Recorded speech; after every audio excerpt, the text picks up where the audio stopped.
I'm going to say, let's do this exercise together.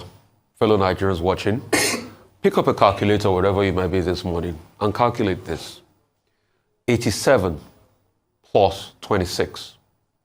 87 trillion, the debt we have on ground, plus 26, the debt that is proposed that will borrow in the mid-term expenditure framework. 26 trillion plus 87 trillion.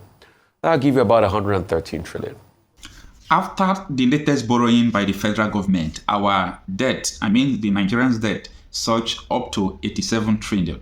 That was the money the federal government was owing up to recently, when Bola Ahmed Tinubu now proposed another bill that the Senate, I think they have approved it, that is another 26 trillion.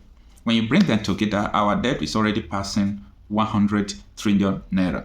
Now, there is something I want to say about this. You know, the last debt, that is previous one they borrowed September, it was for supplementary budget. And in that supplementary budget, the office of the First Lady was about 2.1 billion for the SUVs and so on and so forth. Now, there is this video I want you to watch by the First Lady, Tinubu's wife. She said that they have money, that they don't need federal government's money, even while they are in office. She made this statement public, so I think it is something that we have to hold her to her words. And after 2 months, she made this statement. We are seeing 2.1 billion for her office. That is not in the constitution. This is the time for Nigeria to come together, for us to be renewed in our hope again. To hope in Nigeria, young children have sang here today. They are expecting the best for Nigeria. Nigeria's wealth is the commonwealth of all. It belongs to everyone. God has blessed my family. We don't need the wealth of Nigeria to survive, but to do the right thing. And I promise you on this altar that with your help, with the help of God, we will set this nation on the right path. That's where we're still going with the borrowing. Let me also shock you. In the last 21 years, our debt profile increased by over 600%. I'll read a very exciting thing to you this morning. It might shock you. There is a news article from 31st of July 2021 in the Cable. It says, from Obasanjo to Buhari, our federal government's debt profile surged 685% to 26.9 trillion in 21 years. I'm sure if you remember, at some point we had our debt forgiven, largely by the Paris Club. When President Jonathan was leaving power, the debt stock was about 12 billion in dollar terms. Today it surged to over 50 billion in dollar terms. That's the kind of country we've built. But in all of this, ask, what did President Buhari do with all the money he borrowed? I'm sure they'll probably show you a rail line. A Ibadan to Lagos rail line with all of its challenges, and the train stopping in the middle of the road because of no diesel. Kaduna rail line that we couldn't put in security infrastructure and people were kidnapped and a doctor died and many other people died. I'm sure they'll show you rail lines. What else? They'll say roads, Lagos Ibadan Expressway. Yeah. What else? They'll show you other infrastructure projects. How does this affect the people? What have we done with all the money we've borrowed? We've squandered riches. We've printed more money, we've borrowed, we've increased the debt stock at the detriment of Nigerian people. And that's why we're asking more questions from President Tinubu. What are you going to do with this money you want to borrow now? Yeah, you might claim it's been approved before. What are you going to do with it? Because the supplementary budget the other time was to buy luxury cars and a couple of other things. Don't we feel sad that a position like the wife of the president, we're buying luxury cars for her, is not stated in the Constitution? Why do you need to do it? The president's wife said, oh, we are not coming here because we need your money. We're already rich before we came in here in the first place. They could have afforded their cars.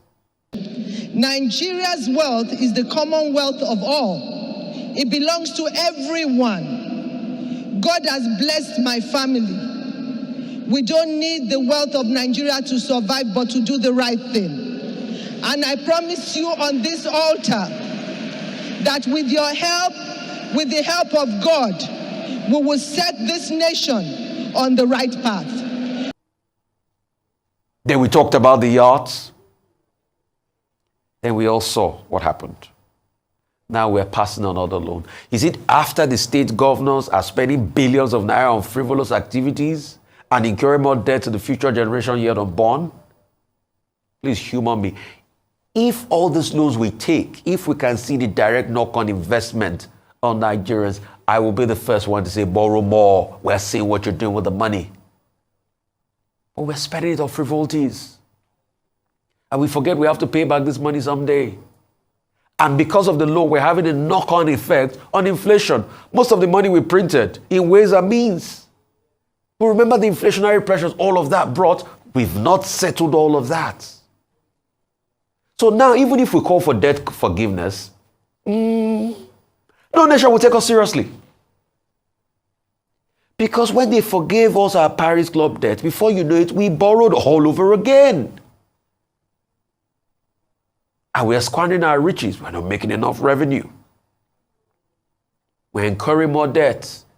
The budget, 27 trillion. The revenue projection, and it doesn't mean you are hitting that revenue. It doesn't mean you have, it's just a projection. You can fall far low. Budget performance is about the 50-60% percentile. But what are we doing with the money? Nothing. We just squander it. And what we hear down the line are cases of corruption.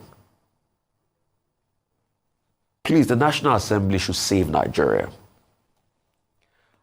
I know they say the National Assembly is rubber stamp. Scratch that. The National Assembly is copy and paste of the executive. It's obvious that anything the executive says, they just copy and they paste it.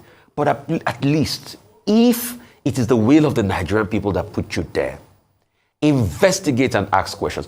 But how will you ask questions in the National Assembly? You remember they approved the 160 million for your SUVs, isn't it? How would you ask questions? Because you're also in there as complicit while the people bleed. Have a conscience. There have been calls for review and even unbundling of the electoral body INEC, as well as reviewing the appointment of process of resident electoral commissioners. The recommendations came as Citizens Town Hall on Electoral Reform, organized by the Joint Committee of the National Assembly on Electoral Reform, partnership with civil society organizations, Yagar Africa. There, the former INEC chairman, Atahiru Jega, advocated the proscription of cross-carpeting, the act by elected persons moving from one political party to the other. Jega denounced the trend, saying it undermines democracy in Nigeria. We need a transparent process. We need to ensure there is full screening. In particular, we need to ensure that the legal provisions about non-partisanship, about integrity of the people nominated are actually taken very seriously. And the other point I wish to quickly make is that it's also important to unbundle INEC. INEC is saddled with too much responsibility, and this is affecting other core responsibilities of INEC. So the unbundling of INEC needs to be given serious attention. The police only make arrests where necessary, investigate, and hand over to the Commission for prosecution. We are of the opinion that where the prosecutory powers is also extended to the police who make arrests and carry out investigations, the electoral offenses will be more successfully prosecuted. We have incremental reforms, but there is an erosion of public trust in the electoral process. Nigerians are asking, why is it that we have reforms year in, year out, but the more reforms, the more difficult it is to obtain electoral justice? Now, this question is being asked by Nigerians is not misplaced, because Nigerians do care about their country, and we care about our electoral process. And I think the presence of stakeholders in this room is a testament to the fact that Nigerians have not lost faith in this entire process. As we prepared for this town hall, a lot of people asked questions. Why should we engage this process any further? And this is our response to you,